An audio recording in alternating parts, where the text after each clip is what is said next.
Ça. Bonjour tout le monde! Ça va bien? Ah, ça répond pas matin. OK, aujourd'hui On est tout seul à parler! on est rendu au proverbe 18 Oui. et on est au verset. Là, je suis dans Matthieu, ça marche pas, là.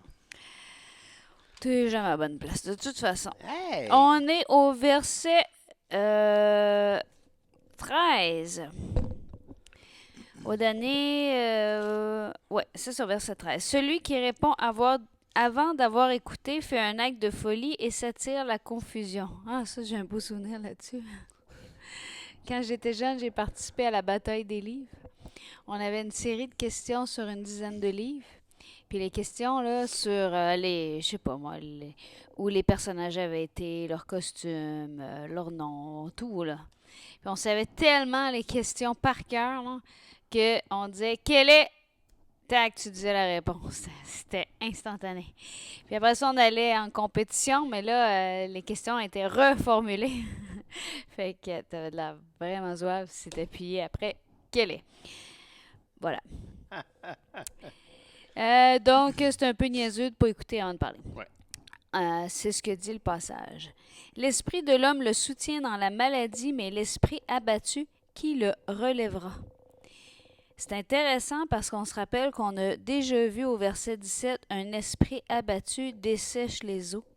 Puis on avait parlé du fait que le père d'un insensé, la mère d'un insensé, va avoir cet esprit abattu-là, va avoir l'amertume. Hmm. Donc, qui va le relever? Ouais, c'est ça. C'est comme si t'as le. Tu sais, comment je dirais ça? Tant qu'il y a de l'espoir, tant que ton esprit est en. Tu sais, tant que cette partie spirituelle de l'être humain est là pour le soutenir, pour lui donner de, de, de la motivation, tu sais, l'aspect spirituel de l'être humain est vraiment fondamental. Tu sais. Ça le soutient dans la maladie. Mais quand l'esprit s'abat, quand tu perds espoir, quand tu vois plus la fin, tu n'as plus d'espoir, il n'y a plus rien pour se relever. Là. Ouais, mais il y a une solution. C'est Dieu. Oui, le Saint-Esprit. Un cœur intelligent acquiert la science et l'oreille des sages cherche la science. Je pense que la réponse à mais l'esprit abattu, qui le relèvera? C'est soit un cœur intelligent va acquérir la sagesse. Hmm. Ça me fait penser à Romains 7, à la fin, quand Paul va dire qui me délivrera de ce corps de mort, tu sais. Puis il va dire après ça, gloire soit rendue à Jésus-Christ. Fait que là, évidemment, là, on parle de l'esprit abattu, mais Paul, tu voyais qu'il était comme à bout de ressources dans ce qu'il disait dans Romains 7, parce que il veut faire le bien, le mal est attaché à lui, il prend les décisions positives pour Dieu, mais en même temps, il voit que ce parasite du péché qui est dans sa chair euh, lui barre la route, lui barre le chemin. Et à un moment donné, il est exaspéré, il dit, qui va me délivrer de ce corps de mort? Puis il termine en disant, mais gloire soit rendue à Jésus-Christ, qui me fait toujours. T'sais. Fait que c'est vraiment, je pense que ça me faisait penser à ça. Ah oui, tout à fait. Mais je pense que c'est vrai. C'est important de se rendre compte que la dépression, la démotivation sont des facteurs qui affectent vraiment tout le corps entier. Ben oui, absolument. Euh, et souvent, pas tout le temps, parce qu'il peut y avoir des facteurs biologiques, mais souvent, l'amertume en est la cause. Et aussi, les yeux, où est-ce qu'on les place? Ouais. Est-ce que je place les, est-ce que je place mes regards sur la situation? Est-ce que la situation me cache Dieu ou est-ce que Dieu me cache la situation en quelque sorte? Évidemment, la situation va toujours être là. C'est une façon de parler, Dieu me cache la situation. Là. Jusqu'à ce que Dieu intervienne. Ouais, Dieu va intervenir. Euh, je regarderai, là, j'ai failli citer tantôt, puis heureusement, j'ai pas cité le reste parce que je mélangeais le passages. Il dit Misérable, verset 24, 7, 24, Misérable que je suis, qui me délivrera de ce Dans corps de Romains. mort, dans Romains 7, 24. Grâce soit rendue à Dieu par Jésus-Christ notre Seigneur. Ainsi donc, moi-même, je suis par l'entendement esclave de la loi de Dieu, par la chair esclave de la loi du péché. Donc, il voit vraiment, là... Mais ça continue. Il n'y a donc maintenant aucune condamnation pour ceux qui sont en Jésus-Christ. C'est ça. Donc, c'est important de lire la suite qui amène une misérable que je suis. Il n'y a aucune condamnation pour ceux qui sont en Jésus-Christ. C'est comme les deux envers de la médaille, si tu veux. Tu sais, t'as cette déprime, cette réalisation de notre propre misère, mais de la gloire de Christ en même temps. Oui, et ça arrive là, qu'on arrive devant notre propre misère et on dit, Colin, j'y arriverai pas. Ouais. C'est, excusez-moi l'expression québécoise, là. Donc, c'est ce moment-là où est-ce qu'on dit misérable que je suis, je tombe toujours dans les mêmes choses, tu sais. Il n'y a plus de condamnation pour celui qui est en Jésus-Christ. Confesse, relève, recherche la sagesse, marche. Oui, plus de condamnation. Donc, un cœur intelligent acquiert la science, acquiert cette crainte de l'Éternel, cette sagesse. Et l'oreille des sages cherche la science encore une fois. Ça veut dire que l'oreille des sages écoute jusqu'à entendre la science. Elle prête attention. L'oreille ne fait pas juste écouter, l'oreille cherche la science. Ouais. Dans tout ce qui est dit, elle va filtrer pour garder ce qui est la science. Les présents d'un homme lui élargissent la voie et lui donnent accès auprès des grands. Ça nous rappelle... Dans 17.8, où est-ce que ça dit que les présents sont une pierre précieuse aux yeux qui en reçoit, où il se tourne, il a du succès. Donc, le lien est clair entre les deux versets. Ici, verset 16, 18-16. Les présents d'un homme lui élargissent la voie et lui donnent accès auprès des grands. Dans le contexte, c'était commun. Dans le contexte de l'Antiquité, tout le concept de grâce était lié à ce genre de cadeau-là qu'on faisait, qui était donné à titre gracieux, mais on s'attendait à un retour d'ascenseur quand même. Hein? Par exemple, il y a l'histoire de ce paysan qui voit un roi passer sur sa monture avec sa garde et qui lui offre un gros poisson. C'est un pêcheur, pas un paysan, un pêcheur, qui lui offre un gros poisson. Puis plus tard, mais le paysan l'a fait comme ça, pour honorer le roi. Mais en même temps, le roi, par égard, pour remercier ça, pour ce genre de retour d'ascenseur, il lui a donné une terre plus grande. T'sais, parce qu'il a vu l'aspect gratuit du don. Hein. Mais il y avait ce retour d'ascenseur qui était habituellement convenu. T'sais. Surtout quand tu voyais que le don était fait gratuitement, gracieusement. T'sais. Alors je pense que c'est quelque chose comme ça oui, puis fait que dans le fond, c'est qu'on voit au verset 16, tu dis que ça se complète, mais en fait, c'est que le premier verset 16 du chapitre 18 dit c'est la vision de l'homme qui donne. Oui. Celui qui donne, ça va lui élargir la voie. Oui, c'est ça. Et le verset 17-8, c'est la vision de celui qui le reçoit. Ah, c'est beau. Les présents sont une pierre aux yeux de qui en reçoit. Donc, quand tu donnes et que l'autre reçoit, ça devient une pierre où qu'il se tourne, il a du succès. Il va avoir du succès. Pourquoi? Parce qu'il va redonner. Oui, c'est ça, exactement. Et ce qui est intéressant, c'est qu'on se rappelle qu'il y a la balance. Si tu donnes pour pervertir la justice, dans ce cas-là, c'est mal. Oui, verset 23 verset 17-23 qu'on avait vu. Et une autre balance, parce qu'ici, ça dit les méchants acceptent en secret des présents. Et ça dit aussi au verset 21-24 des Proverbes. 18? Non, non, c'est pas ça que je veux dire. Je suis vraiment dans la bonne référence. 21-14. Okay. Un don fait en secret apaise la colère et un présent fait en cachette calme une fureur violente. Donc, il y a encore une différence. Ouais. Si tu le donnes pour pervertir la justice, si tu le donnes pour acquérir un gain sordide, ça, c'est pas bon. Mais si tu fais un don en secret pour calmer la colère, t'as pas besoin que ça s'ait vu. Un présent fait en cachette calme une fureur violente. Exact. Juste de dire, hey, écoute, ça valait peut-être pas la peine. Tiens, une offrande d'amour. Oui. Je prendrais un morceau de chocolat comme offrande d'amour. Donc, si on continue, le premier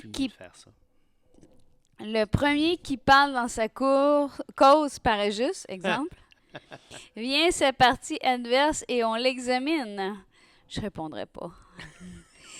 Le sort fait cesser les contestations et décide entre les puissants. Des fois, quand on n'a plus le choix, là, parce que c'est moi, c'est moi, non, c'est moi, ben tu piges au hasard, puis ça règle la question. Aujourd'hui, l'autre moyen aussi, par exemple, c'est un conflit, c'est la part. Qui va avoir la part? Alors tu dis, ben, c'est toi qui coupes, mais c'est toi qui choisis. Alors là, tu es sûr que les parts vont être vraiment, vraiment équitables parce que là, lui qui coupe, là, il veut s'assurer que les deux parties soient vraiment égales. Mais Tu ça n'a pas parles rapport. non, tu parles comme d'un gâteau, Un exemple. gâteau, là, par exemple, là, tu as deux enfants, tu sais, puis là, ils veulent avoir tout. C'est moi qui coupe, c'est moi qui coupe. Non, non, c'est moi, je vais en avoir plus. Ah, c'est pas juste. OK, c'est toi qui coupe, mais c'est lui qui choisit. Ça va être très, très équitable. Des frères sont plus intraitables qu'une ville forte et leurs querelles sont comme les verrous d'un palais. Hmm. Ça me fait penser, il n'y a pas tel ami plus attaché qu'un Ouais, frère. ouais, Et plus t'es proche, plus ça fait mal. ouais, exactement. C'est du fruit de sa bouche que l'homme rassasie son corps. C'est du produit de ses lèvres qu'il se rassasie. C'est drôle parce qu'on aurait tendance, hein, puis je pense que le jeu de mots, je ne sais pas ce que tu en penses, Julie, mais la poésie qui est dans ce verset-là, hein, ce distique-là, c'est vraiment, normalement, tu t'attendrais, il se rassasie de ce qui rentre dans la bouche.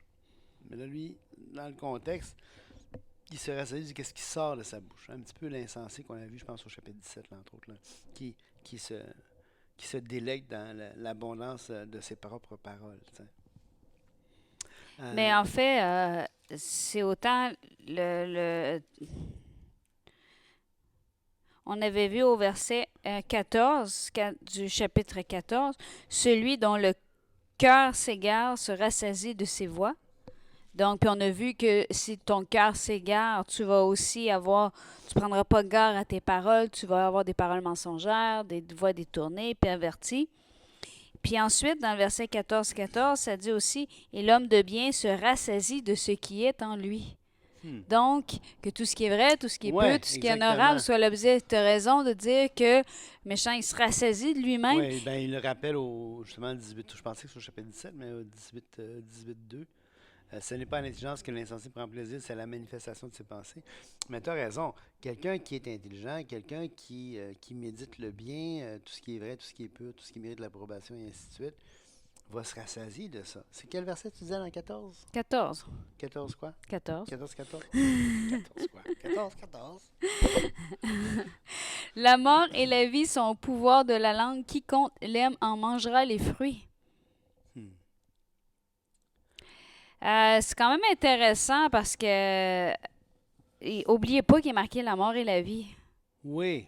Souvent, on lit ce passage-là puis qu'on pense que c'est seulement la mort qui est tu sais, comme si tu prends pas garde à tes paroles, tu vas être rassasié de. Oui. Mais La langue ne fait pas juste tuer, là. T'sais. La vie et la mort sont au pouvoir de la langue. Combien de paroles méchantes peut détruire quelqu'un, puis combien une parole édifiante peut reconstruire. reconstruire quelqu'un. Et ça nous rappelle vraiment le passage de Matthieu 12, hein, qu'on a déjà parlé à quelques reprises. Là.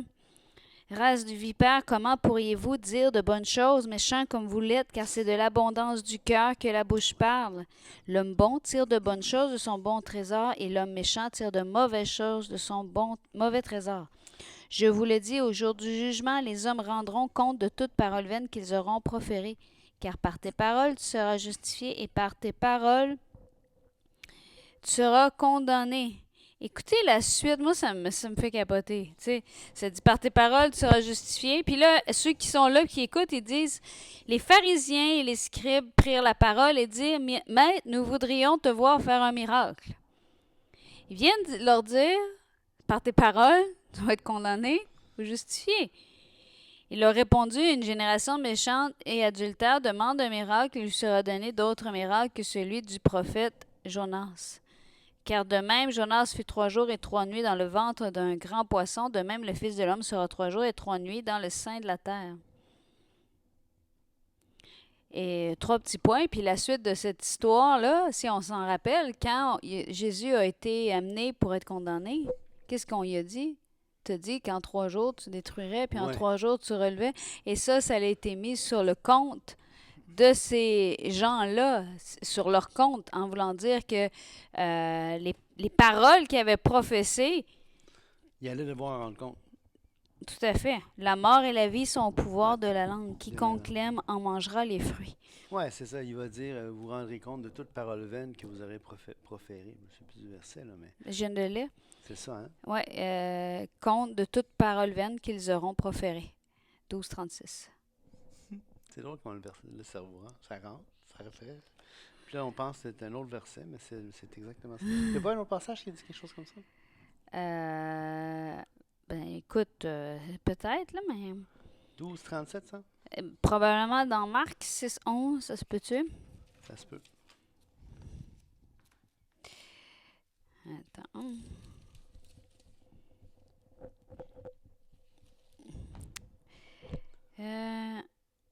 Non, aucun OK. lien. Mais en tout cas, peu importe, de toute façon, c'est sûr qu'on doit devoir rendre compte de ce qu'on dit. On va aussi devoir rendre compte de ce qu'on écoute et de comment on écoute. Hein? Euh, de la manière dont vous écoutez. Il y a un beau. Hey, écoute bien le prochain verset. Vas-y. Ça me fait penser à ça, là. Celui qui trouve une femme trouve le bonheur. Écoute cette sagesse-là. C'est une grâce qu'il obtient de l'Éternel. Ça, écoute, ça, honnêtement, là, je peux pas dire le contraire. Ben, de toute façon, tu peux pas changer un iota. Même pas un iode. Donc, écoute, tu veux-tu nous parler de ce verset-là? Non, c'est une blague. On va en reparler plus tard parce que dans le Proverbe 31, il y a tout un éloge à la femme. Et c'est le premier proverbe des La femme. féministes. Attends, on n'arrête pas de lire l'homme depuis 30 versets, là. 30 chapitres. Quand on arrive au 31, il arrive la femme. Non, mais on parle de la mère aussi, souvent. Oui, mais peu. De toute façon, peu importe, celui qui trouve une femme trouve le Ça, bonheur. écoute, Je c'est suis vrai. pas un féministe à l'extrémiste. Je suis Ouais, équitiste. équitiste. Ouais. Et encore là, je crois pas que les rôles de l'un et de l'autre sont les mêmes. Non, c'est ça. Je suis biblique. Le pauvre parle en suppliant et le riche répond avec dureté. Hmm. Celui qui a beaucoup d'amis les a pour son malheur, mais il était l'ami plus attaché qu'un frère. C'est pour ça que les frères sont plus intraitables qu'une ville forte et que leurs querelles sont comme les verrous d'un palais. Écoute, c'est extraordinaire. On Je a trouve pas le terminé le verset. Ben chapitre oui, 18, je voulais vraiment trouver le verset là, que je pensais tantôt. mais je pense que c'est inexistant. Hein? Attends. Attendez, continue un petit peu là. Bon, on vient de voir le pauvre parle en suppliant et le riche répond avec dureté. Le chapitre 19 commence: Mieux vaut le pauvre qui marche dans son intégrité que l'homme qui a des lèvres perverses et qui est un insensé. Encore des idées qu'on a vues, hein, que le pauvre, en fait, c'est mieux vaut, ça veut pas dire que tu as besoin d'être. Ouais, c'est ça. Que tu sois pauvre, que tu sois riche, c'est pas ça qui change quelque chose. Mais si tu marches pas dans l'intégrité, parce que tu es riche, tu es aussi bien d'être pauvre. C'est ça que ça veut dire. Que l'homme qui a des lèvres perverses et qui est un insensé. Le manque de science n'est bon pour personne, et celui qui précipite ses pas tombe dans le péché. Donc, un cœur intelligent acquiert la science. Combien acquérir l'intelligence, la science, la sagesse, c'est plus importante que l'or, que l'argent. Encore une fois, on voit que c'est pas bon pour personne de se priver de ça. Celui qui précipite ses pas tombe dans le péché. Va pas trop vite, prends le temps. Analyse la situation. Exactement. Puis on a déjà vu d'ailleurs cette idée-là de précipiter les pas là, au début euh, dans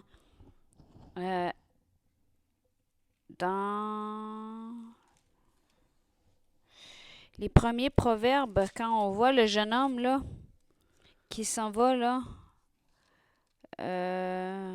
J'ai vu un jeune homme là qui. Ouais, ça, c'est au chapitre 7? Non, avant ça. Oh non, ça va ça. Chapitre C'est. 2, je pense.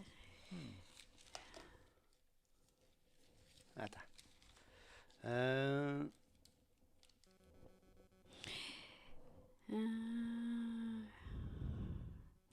C'est peut-être ça. Ah oui, c'est ça, tu as raison. J'ai aperçu. Attends un petit peu, là, je vais trouver exactement le Ben, verset. Là. Attends, le.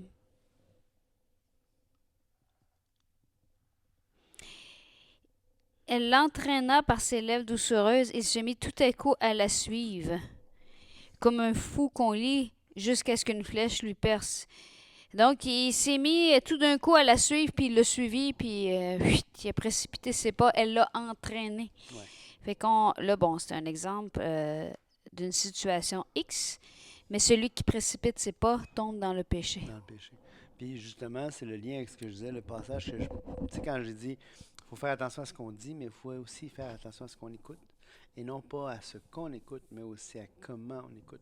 Dans Luc 8, 18, ça dit, euh, prenez donc garde à la manière dont vous écoutez. Car on donnait à celui qui a, mais à celui qui n'a pas, un autre même ce qu'il croit avoir. Donc, prenez garde. Et c'est drôle parce qu'il dit, on dirait que ça fait aucun sens le contexte, mais il dit, prenez garde à la manière. Tu sais. Puis combien de fois dans les proverbes on a dit, Ouais, la on a manière vu, dont vous écoutez, puis après ça, ce qu'il a. ouais, Parce que la plus belle chose qu'on a, c'est ce qui rentre dans notre trésor. ouais, ouais, exactement. Parce que c'est ça qui contrôle la langue, donc la vie, la mort. C'est ce Ça qui va contrôle. Oui, donner du fruit dans notre vie, oui, qui va gérer nos actions. oui, c'est le cœur. C'est le cœur qui dit, c'est les intentions du cœur, c'est ce qui est dans le bon trésor du cœur qui dirige la langue. C'est vraiment là, le cœur, il est au cœur de la marche chrétienne. Tu sais. La folie de l'homme pervertit sa voix, et c'est contre l'Éternel que son cœur s'irrite. Ça, c'est un verset intéressant. Puis C'est quel verset ça? 19.3. Il ne faut pas penser, encore une fois, on se rappelle, on a dit qu'il fallait lire les proverbes pour nous-mêmes, Ouais, puis pour évaluer autour de nous. ouais. Mais écoutez bien, la folie de l'homme pervertit sa voix, et c'est contre l'Éternel que son cœur s'irrite. Quand tu commences à maugréer dans ta tête, à regarder les méchants, à penser dans ta tête, à te... la première chose que ça va t'amener à faire, c'est lever ton poing vers l'Éternel. Hmm. C'est contre l'Éternel que son cœur s'irrite.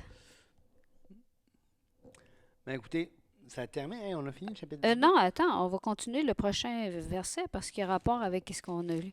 Le dernier, verset 4 du chapitre 19. La richesse procure un grand nombre d'amis, mais le pauvre est séparé de son ami. Hmm. On a vu là, l'impact que ça a, les cadeaux sur les gens pour élargir la voie, que c'est... mais quand tu n'as pas rien à donner, Ouais, qu'est-ce qui se passe? Et c'est quelque chose qui est intéressant parce qu'on a parlé souvent du lien entre Jacques et les proverbes. Euh, le pauvre, tant dans Jacques que dans les proverbes, c'est il faut prendre soin du pauvre, il faut protéger le pauvre, il ne faut pas que le pauvre soit méprisé. Et malheureusement, quand quelqu'un est pauvre, même ses amis vont s'en détourner. Ça ne devrait pas être ça. oui, et puis en plus, il est marqué le pauvre est séparé de son ami. Ouais, donc, Comme il y en avait juste un, puis il est séparé de lui en plus. ouais, verset 24. C'est celui de 18-24. Celui qui a beaucoup d'amis les a pour son malheur, mais tel ami est plus attaché qu'un frère. C'est quasiment comme si ce pauvre-là perd son ami. Tu sais. Et là, le passage, encore une fois, je pense que ce que ça devrait nous encourager, c'est est-ce qu'on est ce genre d'ami Ouais, qui laisse tomber le pauvre ouais, quand il en a besoin? ouais. Parce qu'on se rappelle l'importance d'être un ami, d'aimer son prochain Ouais, c'est à nous comme d'être ami. C'est soi-même. pas. On n'a pas à on ne peut chercher des amis. Ben, on peut chercher des gens avec qui mais ce que je veux dire, c'est qu'on n'a pas de contrôle sur comment les gens sont nos amis. Le seul contrôle qu'on a, c'est comment nous sommes amis Amis des des autres. gens. Ouais, absolument. Écoutez, là-dessus, on se laisse. Que Dieu vous bénisse au bout. À demain. On est jeudi. Oui, à demain. À demain. Au Salut. revoir. Bye bye.